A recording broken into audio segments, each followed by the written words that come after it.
e que o meigo Jesus possa contar conosco na vivência do Evangelho e na expansão dos sentimentos mais nobres, os quais ele viera nos ensinar.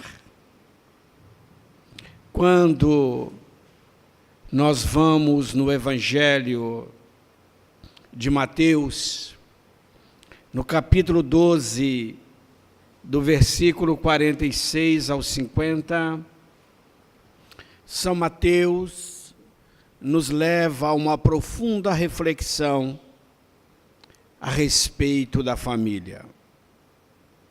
Ele escreve assim: e tendo vindo para casa uma grande multidão, para aí se foi. E eles não tiveram como fazer a sua refeição. Os seus parentes foram estar com ele, porque diziam que ele havia perdido o espírito. Foram para apoderar-se dele. Entretanto, a sua mãe e os seus irmãos foram, mas ficaram do lado de fora e mandaram-lhe chamar. A multidão que estava sentada ao seu redor lhe disse: a sua mãe e os seus irmãos estão lá fora e mandam-lhe chamar. E ele pergunta àquela multidão: quem é minha mãe e quem são os meus irmãos? E passando a olhar para aquela turba, ele disse-lhes: eis aqui a minha mãe e os meus irmãos. Todo aquele que faz a vontade de Deus é meu irmão, minha irmã e minha mãe. Perante essa reflexão profunda, Jesus vinha nos chamar a respeito da interação com a nossa família. E quando ele disse: quem é minha mãe e quem são meus irmãos? Ele não estava desdenhando a sua mãe, mas os seus irmãos não o compreendiam. Eles não aceitavam, como disse Allan Kardec, que eles não compreendiam a missão, é tanto que dentre eles nenhum se tornou seu discípulo. Mas a sua mãe sempre esteve com ele.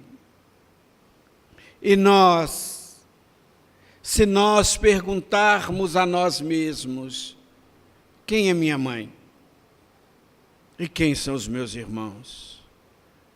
São almas que têm um certo vínculo conosco, algumas. Como disse no Evangelho segundo o Espiritismo, que geralmente as famílias se reúnem pelos laços da afinidade. E Jesus apresentava para nós uma família além da família consanguínea, a família universal. É aquela família que um dia nós iremos viver juntos.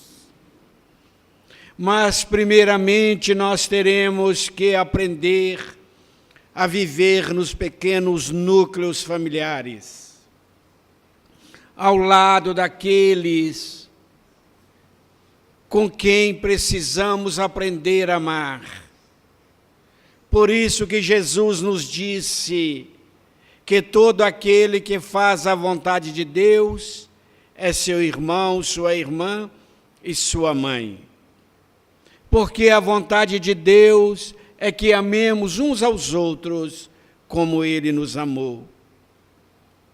E a família é essa célula máter da humanidade. É a célula mais importante. E o Espírito Sheila, através de nossa psicografia, ela escreveu uma obra chamada-se Convivência Doméstica. E ela disse que a família é o citoplasma da célula no contexto do organismo social. E quando uma célula adoece, todo o corpo pode ser contaminado. E nós vamos observando que quando uma família adoece moralmente e espiritualmente, a sociedade sofre aquele abalo, porque ela faz parte deste organismo. Porque um elemento que adoece moralmente na família, ele vai para a sociedade, ele vai viver na sociedade. Se for um jovem, ou uma pessoa, ou um adulto viciado em drogas, ele vai levar o seu vício, a sua doença para a sociedade. Se ele for um jovem ou alguém que está ligado ao crime, ele vai levar a sua doença para a sociedade, seja a violência, seja a corrupção, seja o homicídio, o roubo, o assalto, as violências, a pedofilia. Todos esses elementos saíram de um lar. Todos eles tiveram um pai e uma mãe biológico, para que eles pudessem reencarnar ou encarnar aqui na Terra. Então, a família é esse campo de ação onde nós vamos trabalhar a fraternidade. No Livro dos Espíritos, Allan Kardec questiona o venerando espírito qual o pior vício da sociedade, e eles falam o egoísmo, que é o câncer social. É ele que contamina as células da nossa humanidade, desse corpo chamado sociedade. E é justamente no lar que nós vamos aprender a vencer o egoísmo. E na questão de número 775, Allan Kardec questiona o nobre espírito qual seria o resultado para a sociedade: o abandono ou o afrouxamento dos laços de família. E a veneranda entidade responde para Allan Kardec: uma recrudescência do egoísmo, um aumento do egoísmo. E justamente é ali que nós vamos trabalhar para aprender a compreender, para aprender a amar. E Buda, Siddhartha Gautama, o Siddhartha Gautama Buda, ele nos disse assim: a família é o lugar onde as almas entram em contato entre si. E quando essas almas amam umas às outras, o lar é tão belo como se fosse um jardim florido. Mas quando há desarmonia entre essas almas, uma com as outras, torna-se uma tempestade que destrói aquele jardim. Então, nesse final de ano, que se aproxima do Natal, vamos rever a nossa família.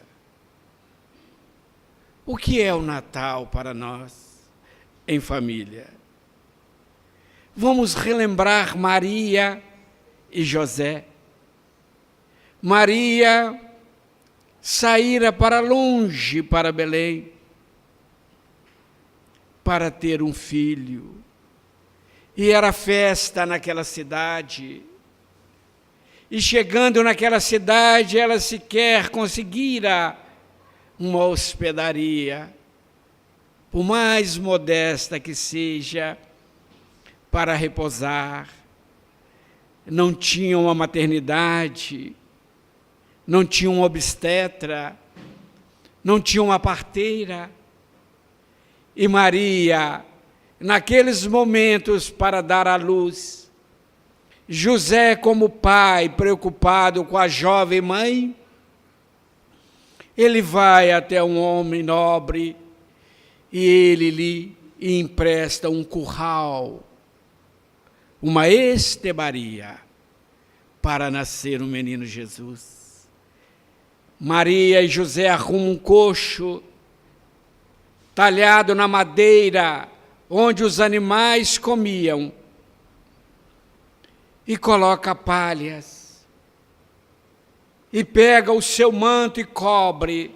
Não tinha sequer um enxoval, não tinha sequer uma banheira para dar o primeiro banho, um pagãozinho, um cueiro, não tinha sequer uma fralda para cuidar do menino Jesus, mas tinha a companhia dos animais, os moás, vendo que ali havia uma festa. Era Natal, porque nascia um menino rei, o governador celeste da terra. E naquele momento Maria dar à luz ao menino Jesus. Como não tinha como aquecê-lo, os animais com seu bafio aquece o menino Jesus. E lá fora a turba comemoravam uma festa. E Maria comemorava outra festa.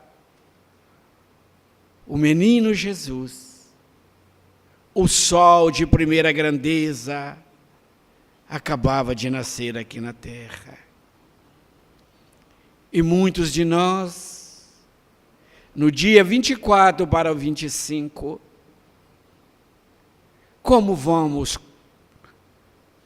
comemorar esse nascimento?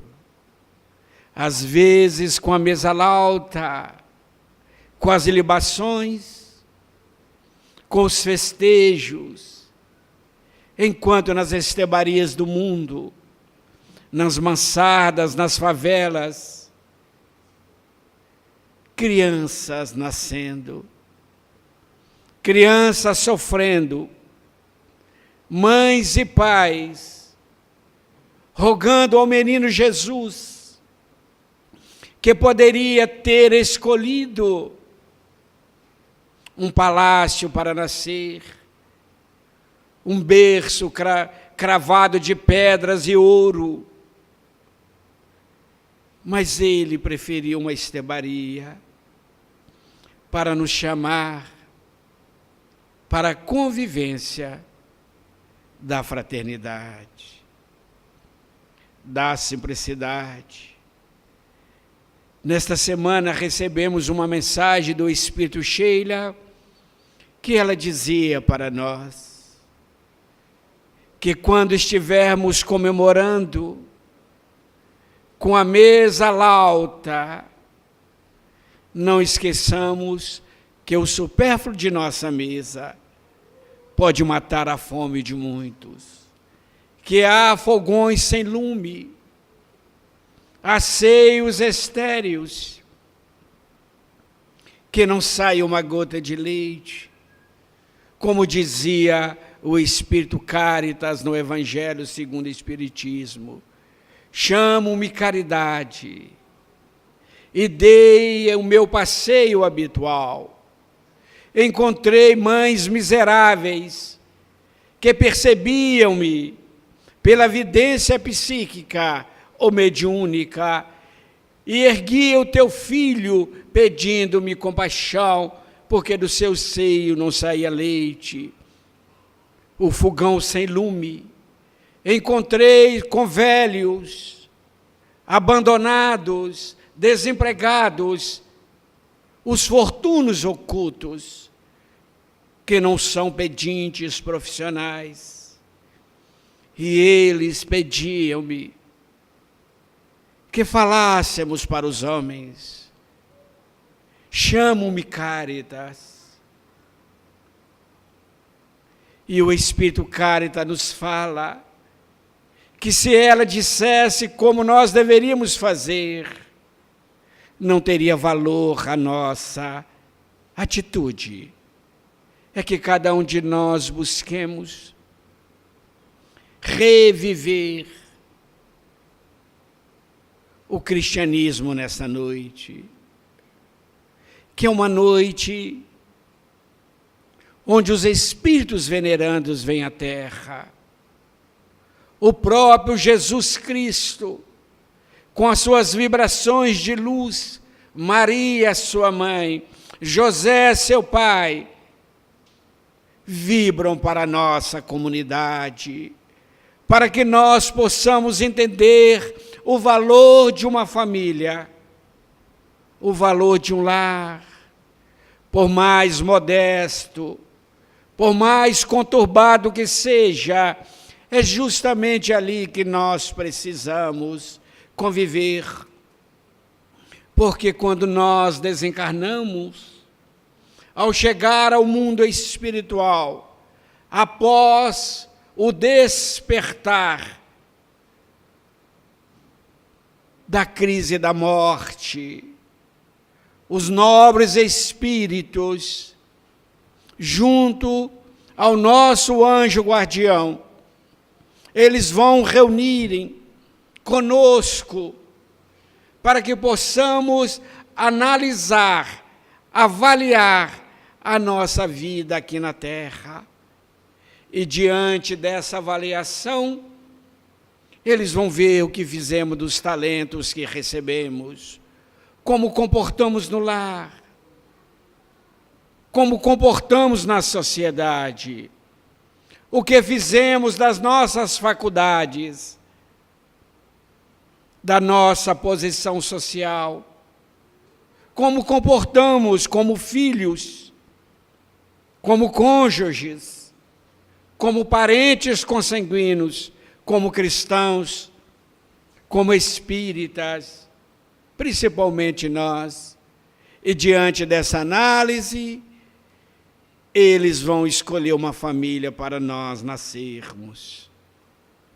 Eles vão ver qual pai e qual mãe tem toda uma característica para ser os nossos educadores. Por isso que o Espírito Emmanuel fala no livro Consolador que o lar é a primeira escola e os pais os primeiros mestres. E fala mais o Espírito Emmanuel que o lar é a bendita escola onde aprendemos a lição da educação moral e espiritual. É ali no lar que nós vamos trabalhar as nossas tendências instintivas, as nossas fragilidades no comportamento, na emoção, na convivência.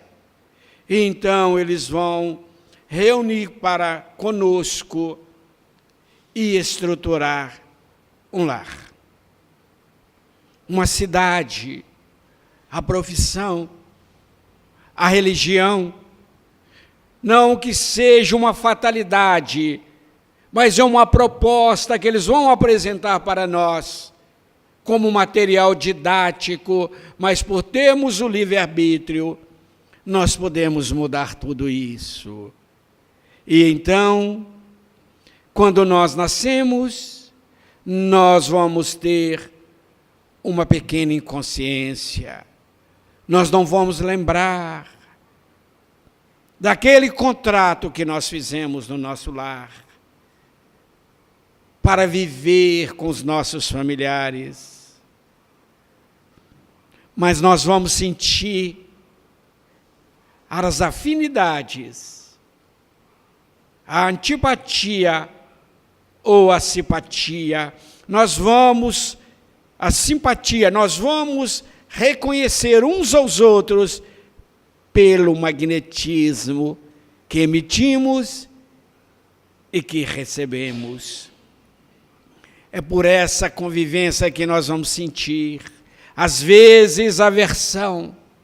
Às vezes o pai sente aversão pelo filho.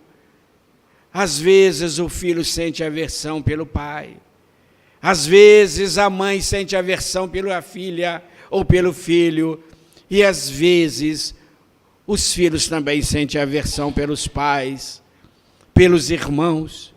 Por isso que no Evangelho segundo o Espiritismo, o nobre Espírito fala que muitas mães chegam ao mundo espiritual e olham para os filhos e falam para eles: onde fomos que erramos? Onde nós erramos? Qual de nós erramos nessa empreitada aqui na terra? Meus queridos irmãos, é justamente na consanguinidade que nós vamos expandindo para a família espiritual. É nessa convivência que nós vamos aprender a amar, a servir um ao outro, uns aos outros. Então, às vezes, nós reclamamos dos pais que temos, do cônjuge, dos filhos, mas são deles que nós precisamos para atingirmos a plenitude. Às vezes vão nascer no nosso lar espíritos viciosos, dependentes químicos, às vezes com tendências à criminalidade, com tendência aos apegos egóicos, com tendência à brutalidade, com tendências diversas, que desde cedo nós começamos a perceber.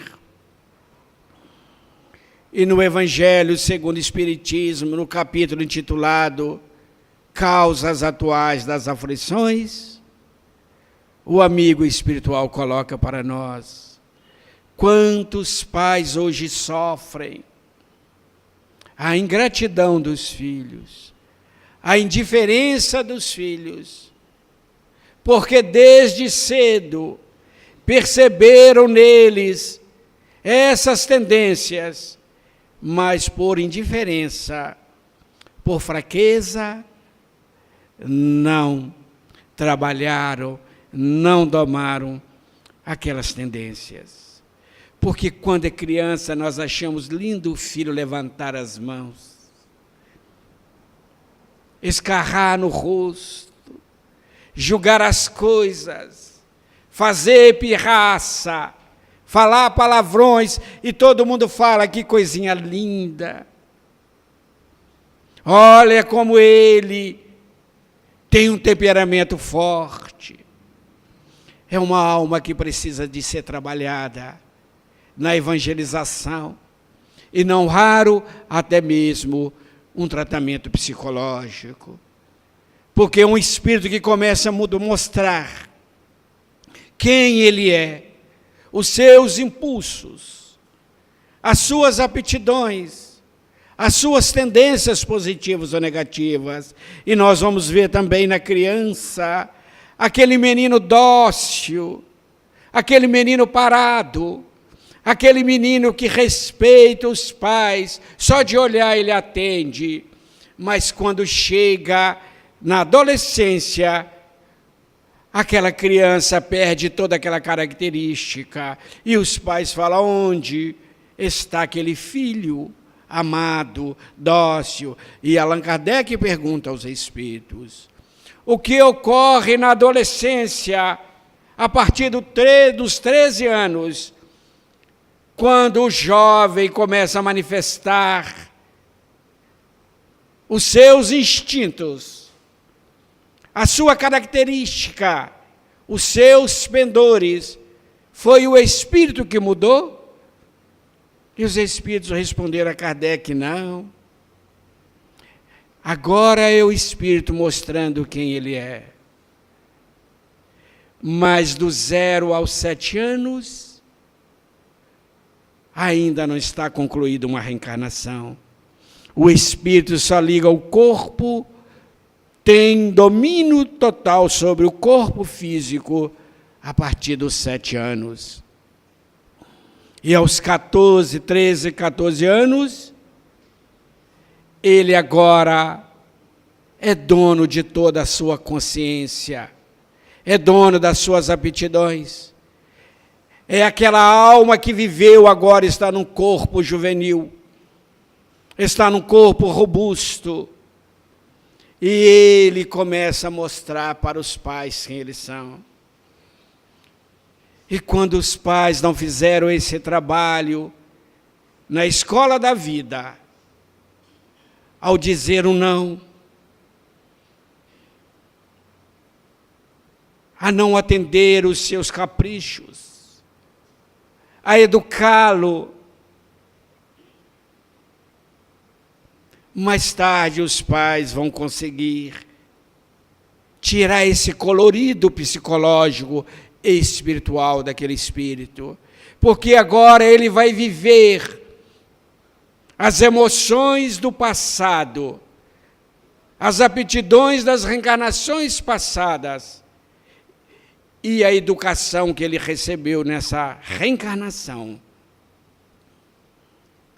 É por isso que nós temos nas casas espíritas a escola de evangelização.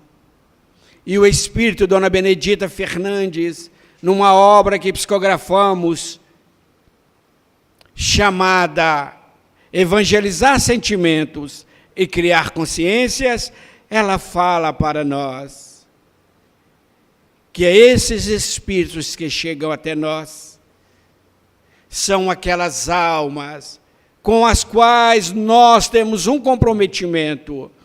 É que o jardineiro divino plantou naquele jardim, seja no nosso lar, seja no lar do vizinho, seja no lar consanguíneo, ou no lar da nossa convivência nas amizades, para que ele possa florir, sem arrancá-lo de lá. E às vezes nós ficamos tristes, chateados, quando nós vamos fazer as visitas nas favelas e vemos tanta dor naquelas crianças, dá vontade de trazer tudo para a nossa casa. Mas por que nasceram ali? Para aprender. Não que nós devemos ficar insensíveis. Devemos tomar cuidado para não ficarmos insensíveis perante a reencarnação, mas é que nós possamos ser solidários com aquele espírito que está ali, ajudá-lo a sair dali com o seu próprio esforço, ajudá-lo a crescer ali como um homem de bem. E às vezes nós vamos encontrar nas mansões, nos bairros nobres, jovens delinquentes, jovens que não respeitam ninguém, jovens que adoram dar carteiradas, porque são filhos de autoridades, de empresários riquíssimos. E às vezes, nós ficamos compadecidos daqueles jovens, e às vezes ficamos com raiva, porque quando vimos este espetáculo da vida, nos mostrando que cada um está no seu lugar, mas no Evangelho segundo o Espiritismo, os Espíritos falam que a missão dos pais é conduzir os filhos para Deus, é levar os filhos para Deus, é dar tudo a eles, moral, intelectual e espiritual.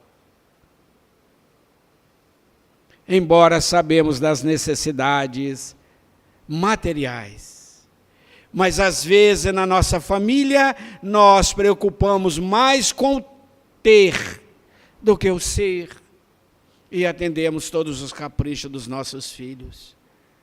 Ah, se eu dizer não, ele vai ficar com raiva.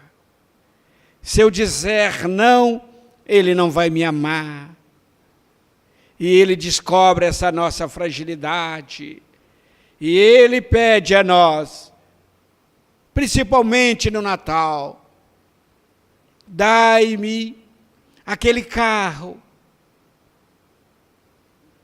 aquele celular, aquele computador, aquela viagem, se você me ama. E os pais, para vender o amor, ele atende o capricho dos filhos. E mais tarde, quando eles formam para advogados, ou tornam políticos, ou comerciantes, ou qualquer um, eles só vão trabalhar com propinas, com as vantagens, com os 10%, com as trocas, com os presentes, porque foram acostumados no lar, por fraqueza ou por vigilância. Os pais não perceberam que erro que estava cometendo. Eu lembro da minha filha quando ela estava com 4 anos. E um dia, à noite, ela me disse assim, eu vou embora de casa. Pegou a mochila de escola, colocou umas roupas. Eu estou indo embora. Eu falei, você vai embora? Vou. Peguei, coloquei ela do lado de fora e tranquei o portão. Falei, vai com Deus. E minha esposa me olhou e falei, deixa eu dar essa educação para minha filha. E fiquei olhando. E ela caminhou um pouquinho, depois ela voltou e bateu no portão. Tocou a campainha, papai, eu te amo, eu não vou embora mais, nunca mais eu faço isso. Eu falei, vamos esperar um pouquinho, ela chorar um pouquinho, ela colocar tudo para fora. Me desculpe, paizinho, me desculpe, me desculpe. Eu adentrei, deixei ela adentrá-la e perguntei, e aí? Ela fala, pai, com 4 anos ela me falou, pai, como a gente é ignorante, não valoriza o que temos. E na noite de Natal, a minha esposa comprou os presentes que eles queriam e a nossa condição permitia. E quando eu olhei, ela começou a colocar sapatinho na porta. Eu tenho pavor de Papai Noel. Odeio Papai Noel. Com todo carinho, eu vou explicar por quê. Odeio na forma de dizer. E na hora que eu vi ela colocando o sapatinho, eu falei, hoje eu vingo de Papai Noel. Eu vou vingar daquele velhinho. Porque aquele velhinho foi tão cruel comigo. Eu morava na favela, e no bairro acima viu as crianças ricas, e eles me falavam, olha o que Papai Noel me deu. E eu falei, esse Papai Noel não gosta de pobre nem de preto, ele é racista, porque é o que ele me deu. E meus amigos falaram, lá em casa esse velho nem passou. E nós criamos um grupo contra Papai Noel, os miseráveis. Depois que eu fui descobrir que era minha mãezinha, eu falei, por que, mãezinha, a senhora não me falou? Eu queria te deixar na ilusão. Falei, mas que ilusão dolorosa, que eu fiquei com dó de um velho que eu nunca vi. Gordo, barrigudo, que sai lá do Polo Norte, ainda vestido de vermelho, e renas voadoras, como ele desce pela chaminé, com um carro. Ah, minha filha, meu filho, são as ilusões das mães, mas custou muito caro, porque eu tomei raiva do Papai Noel e fiquei tão grato a ela, porque eu vi ela guardando centavo por centavo para dar à minha irmã uma boneca de papelão. Às vezes me dava uma bola, e meus amigos ricos, aqueles autoramas, aquelas coisas, e eles falavam, Papai Noel gosta de rico. Eu falei, ele odeia pobre e preto, e principalmente favelado. E eles falavam, Papai Noel não deu só isso. Papai Noel levou tanta comida para casa. E eu falei, o desgraçado nem levou um pão para minha casa. E às vezes nós criamos essa loucura. E eu falei com minha esposa, você vai fazer isso? Ela falou, vou. Então nós vamos acabar o casamento hoje, porque eu tenho uma surpresa para Papai Noel. Ela falou, você vai vestir de Papai Noel? Eu falei, vou. Enganei a pobre coitada. Quando deu meia-noite, ela colocou o sapatinho, eu acordei todas as crianças. Falei, Papai Noel chegou.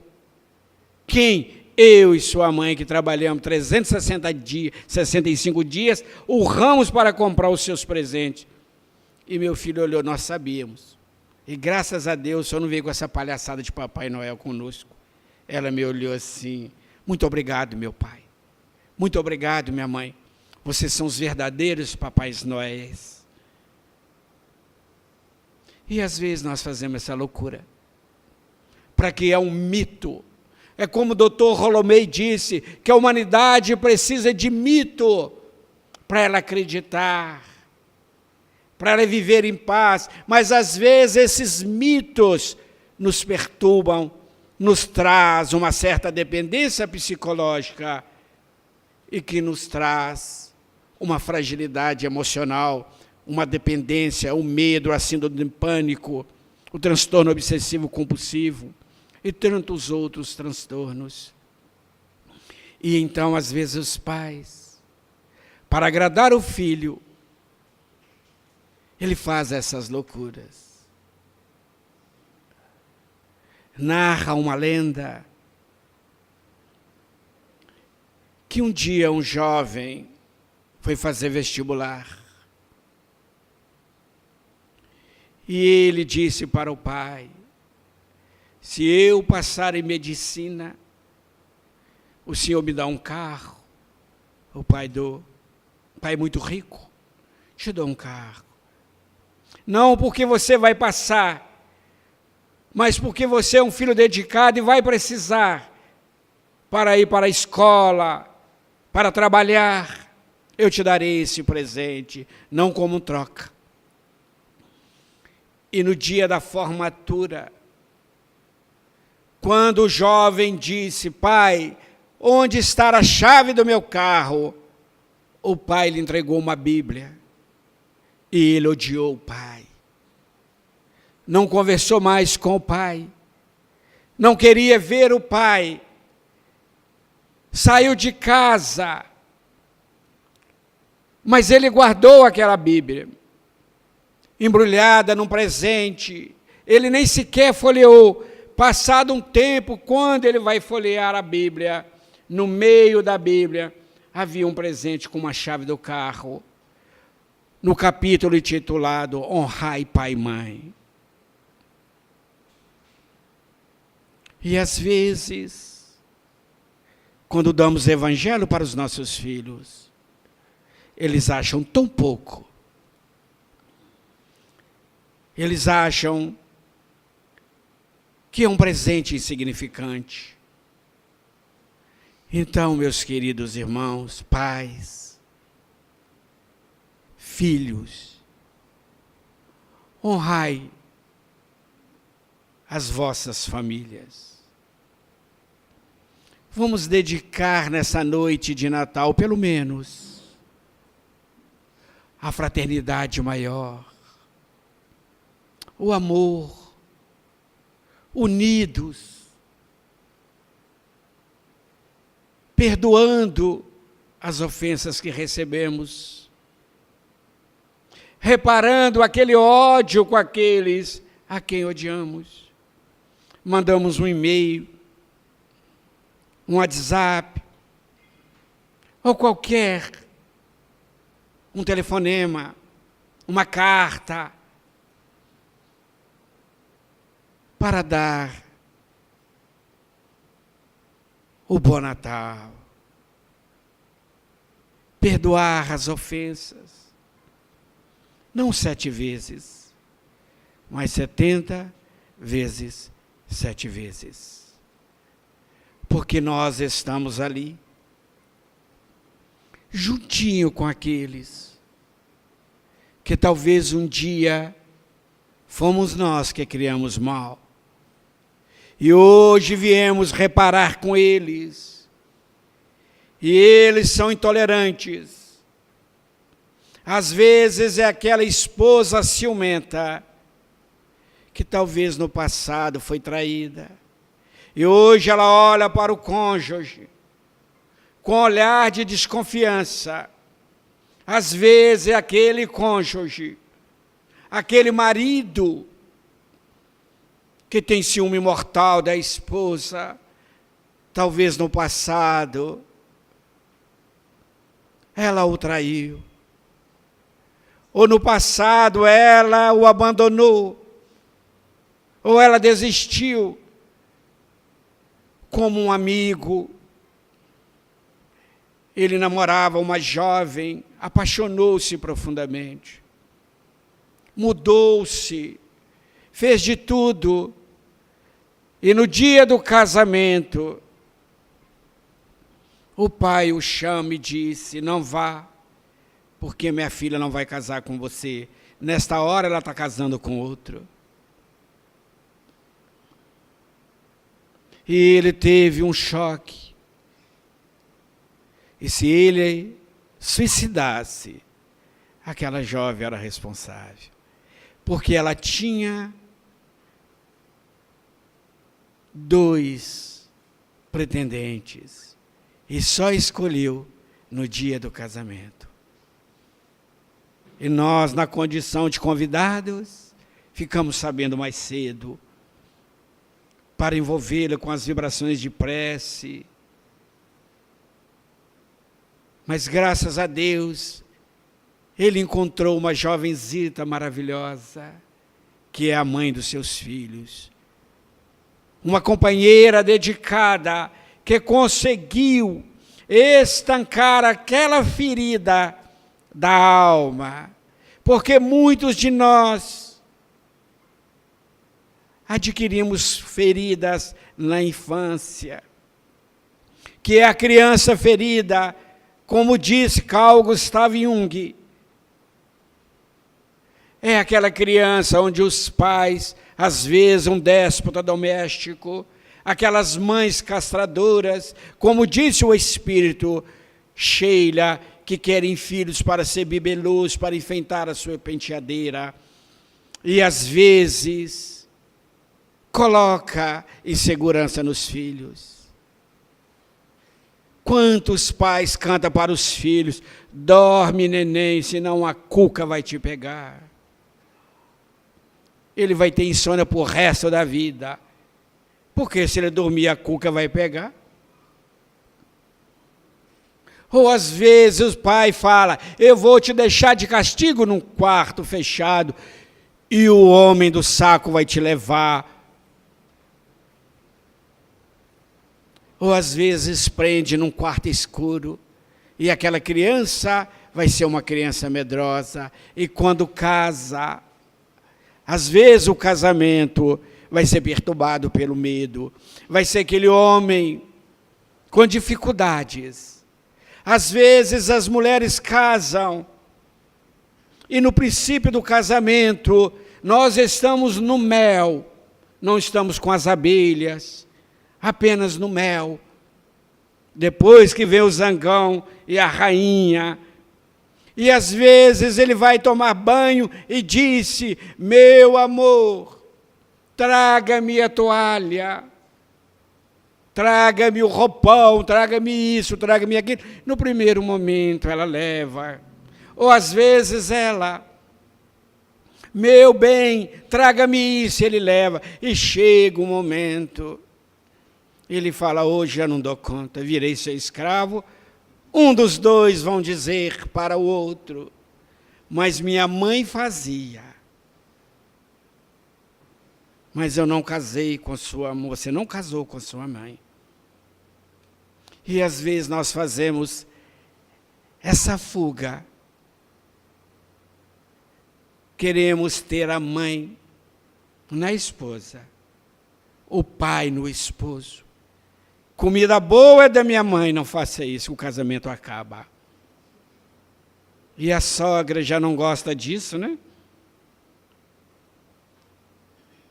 Então nós temos que aprender. Porque às vezes aquele homem que não tem iniciativa foi a educação que teve no lar. Aquele que tem dificuldade de sair para buscar um emprego. Aquele que tem dificuldade para isso e para aquilo. E a esposa, quando vê isso, ou às vezes a esposa que não toma iniciativa nenhuma, porque os pais não deixaram. Porque a mãe comprava tudo, tudo nas mãos. E vão criar, e vão crescer, homens e mulheres,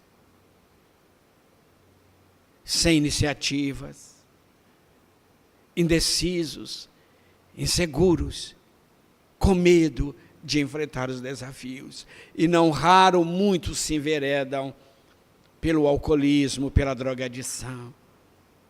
Que às vezes, muitos vão pela droga para buscar o pai ou a mãe. Para buscar aquilo que eles não tiveram no lar. Carinho, amor.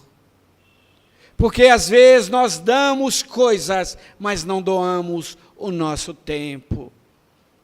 E o Espírito Sheila, nessa obra Convivência Doméstica, ela fala: há quanto tempo você não dialoga com seus filhos?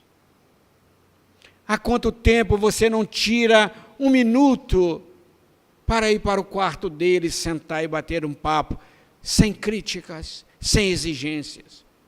Há quanto tempo você não convida para assistir um filme, ir no cinema com ele, ir na balada com ele, ir numa festa com ele, sem recriminá-lo, sem criticá-lo? Há quanto tempo nós não fazemos isso? Porque nós estamos cansados, porque nós estamos trabalhando para dar-lhes coisas.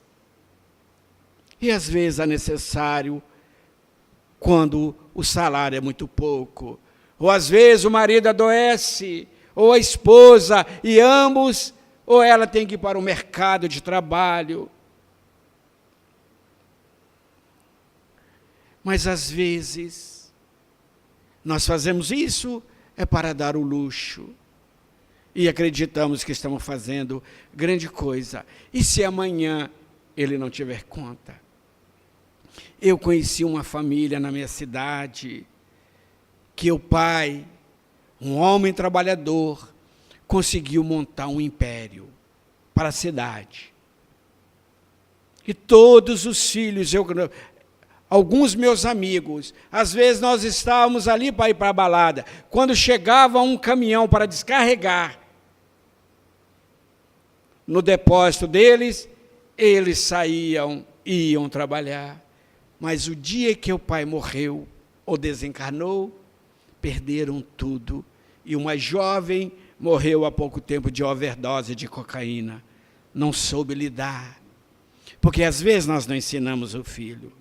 Às vezes administramos e não confiamos na capacidade dele. Às vezes somos empresários e não os ensina a empresariar, a administrar os nossos bens.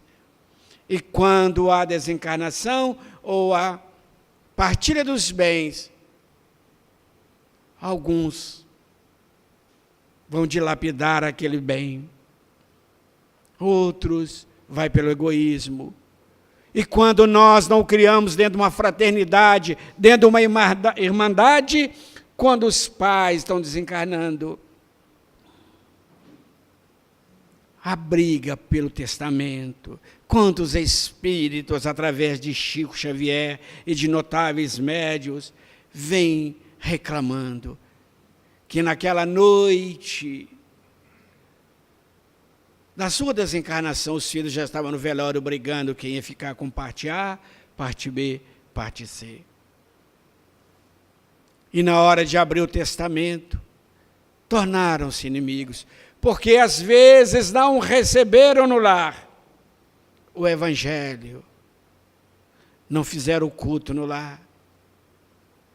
Às vezes nós descuidamos, nós espíritas. Às vezes não tiramos uma noite na semana sequer para reunir com os nossos e falar do evangelho. Às vezes não fazemos isso.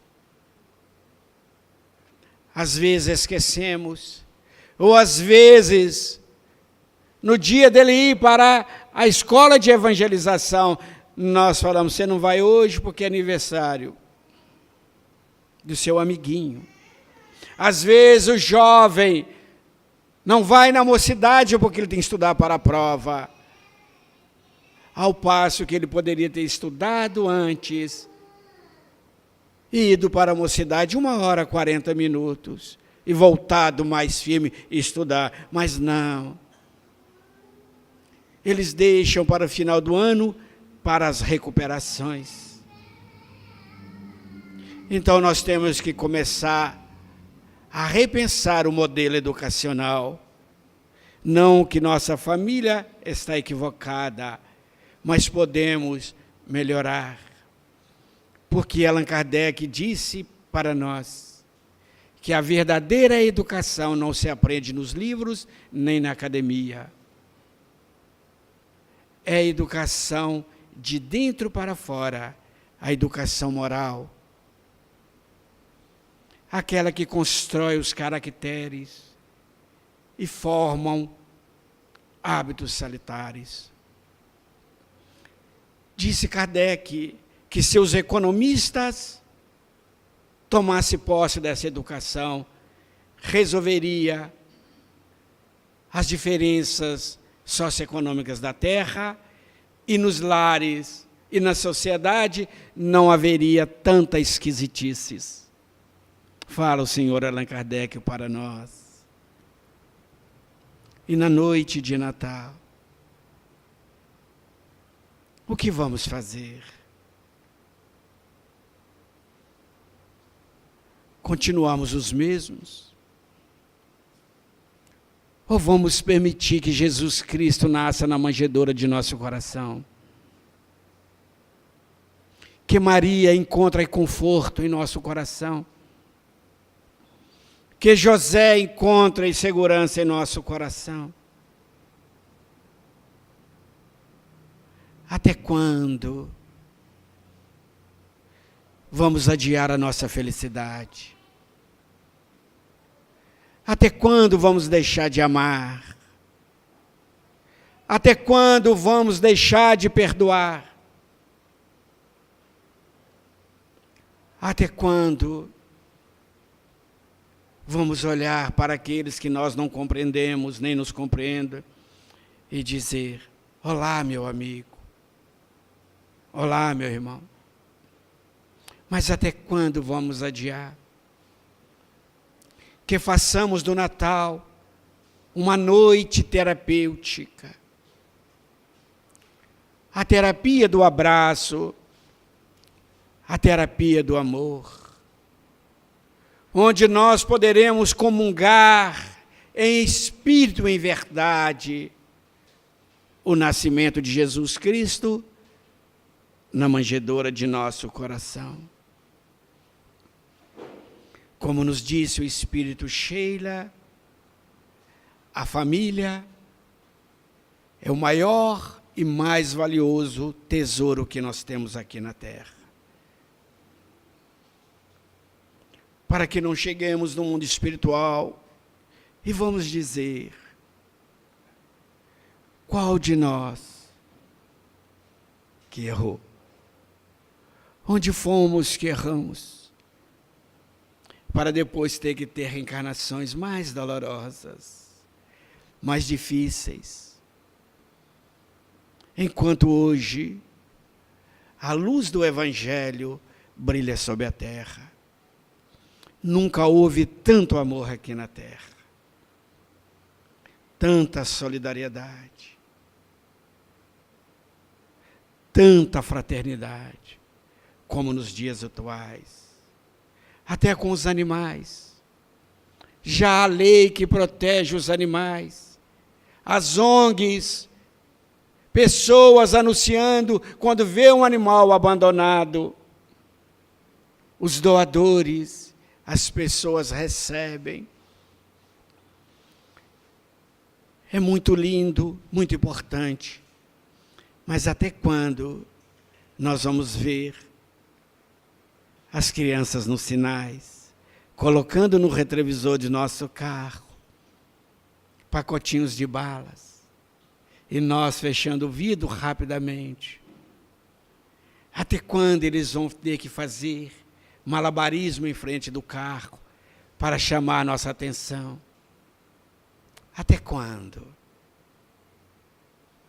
eles vão poder dizer: Deus é justo, os homens são bons? Até quando nós vamos ficar na frieza do egoísmo, porque o nosso lar está bem? Possamos ter de tudo, mas não esqueçamos do supérfluo. Chegue nos vossos lares e olha a despensa, os armários. Há tanta coisa que possa ser doada, mas nós nos apegamos. Aí eu comprei aquela calça 38. Quando eu perder os 50 quilos, eu vou usá-la. Eu comprei uma calça 46, quando eu adquirir 50 quilos, eu vou usá-la. Até quando? Recebi uma mensagem de uma criança que dizia para a mãe: mamãe, não me aprisione no meu quarto. Até a roupa do meu uniforme a senhora deixou do jeito que eu a deixei. Doe tudo para os filhos do Calvário. Faça uma homenagem em meu nome. Cuida das crianças desvalidas.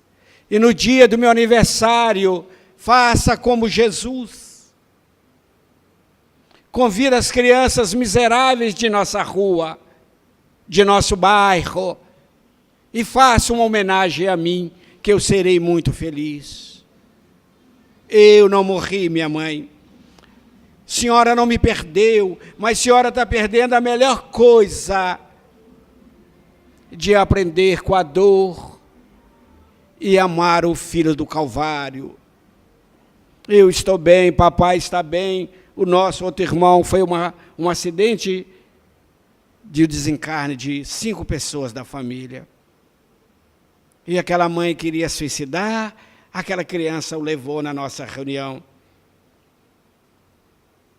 E quando eu atendi, ele apareceu para mim e disse: diga para minha mãe tudo isso que eu disse para vocês aqui agora. E ela me disse: senhor José, eu saí para suicidar, mas eu vi a voz do meu filho. E ele mandou que eu viesse procurar o Senhor, que o Senhor teria coragem. Eu falei: sim. Às vezes pagamos um preço muito alto pela crítica, por trazer as comunicações mediúnicas aos que sofrem ou que choram. E no Evangelho segundo o Espiritismo, o nobre Espírito coloca para Allan Kardec que a transição da Terra só ocorrerá quando houver plena inteiração entre encarnados e desencarnados. Se os homens não falarem, as pedras falarão, disse Jesus. Meus queridos irmãos, é Natal. Qual o presente nós vamos dar para Jesus? Como os magos fizeram, que nós vamos dar para Jesus nessa noite? Porque até agora eu vejo nas emissoras de rádio, de televisão, nos outdoors, Papai Noel, o peru de Natal,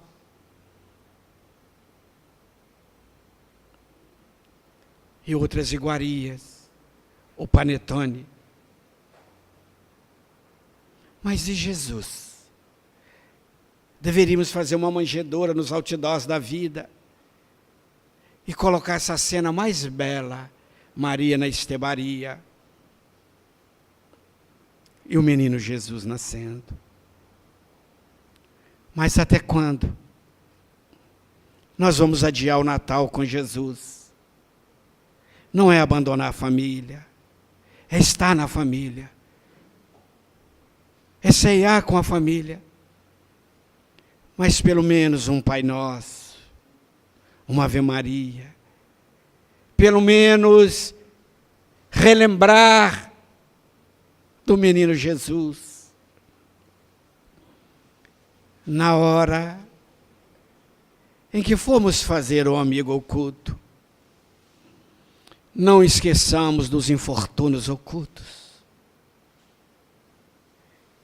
que estão nas ruas,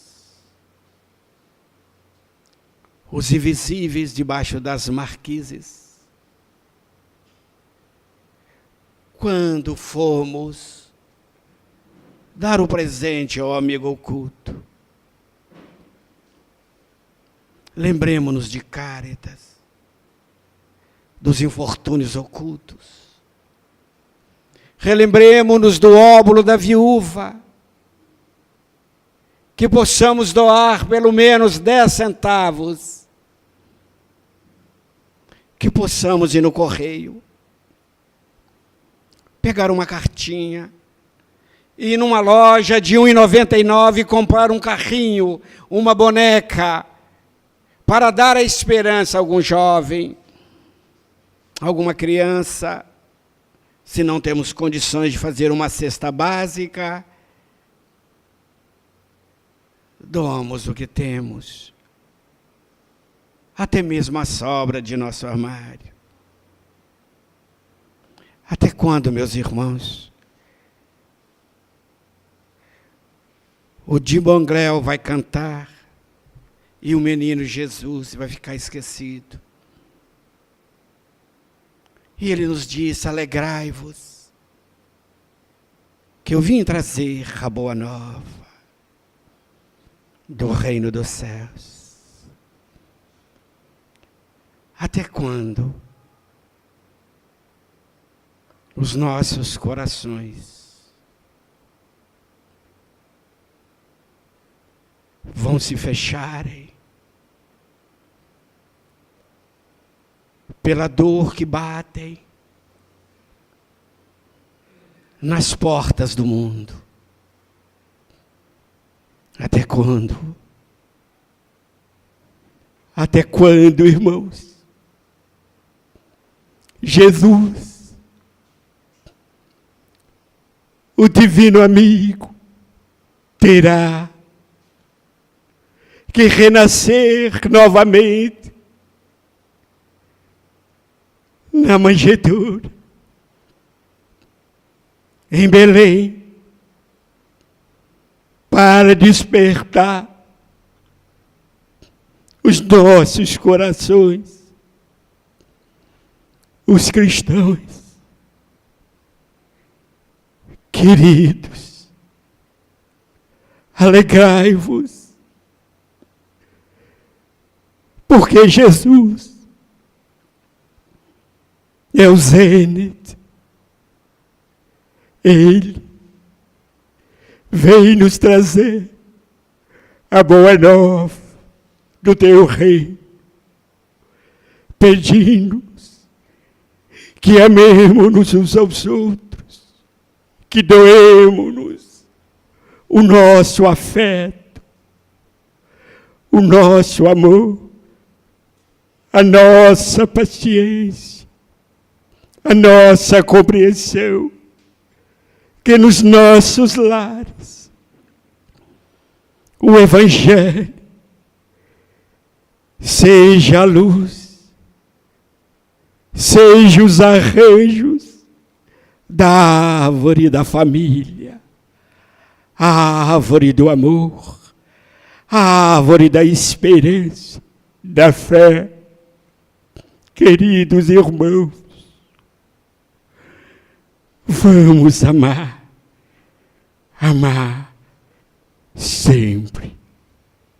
Que Jesus possa abençoar os vossos lares, todos os lares da terra.